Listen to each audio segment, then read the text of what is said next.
ស្វាគមន៍អ្នកទាំងអស់គ្នាមកកាន់ការថែទាំរថយន្តអគ្គិសនីបាទដោយរថយន្ត Mazda EZ60 នេះចឹងដែលជារថយន្ត trend ហើយកំពុងពេញនិយមមែនទែនក្នុងការជិះនៅស្រុកខ្មែរបាទបងក៏ទិញច្រើនណា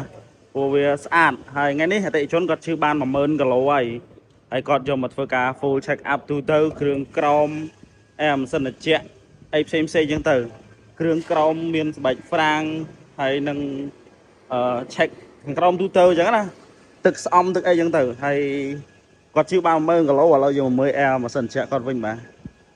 នេះម៉ាស៊ីនត្រជាក់គាត់ជិះបាន10000គីឡូបាទនេះគឺសភាពបែបហ្នឹងឥឡូវគាត់ដូរថ្មីហើយដោយសារនេះវាផ្លុំទៅវាលែងកើតហើយថ្មីថ្មី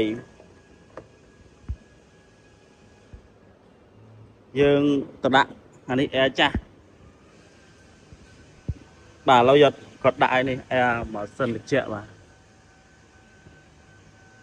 ដើម្បីឲ្យផាសុខភាពខ្យល់ល្អបរិសុទ្ធឥឡូវខ្ញុំមកមើលខាងគីឡូវិញគាត់ជិះបានប្រហែលអញ្ចឹងណា EZ60 បាទនេះគាត់ជិះបាន10031គីឡូបាទយើងចុចកន្លែងនេះចុចtrip នេះ10000គីឡូហើយនេះគឺកណាត់គីឡូបាទចឹងបើចង់ check up រថយន្តថែទាំរថយន្តនេះអាចមកខាងយើងបានបាទកង់អីយើងថ្លឹងរួចរាល់ហើយយើង check ទឹកស្អំ check ទឹកកញ្ចក់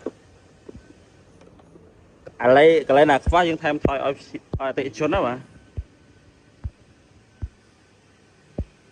ចាំមើលប៉ុណ្ណឹងទេបាទ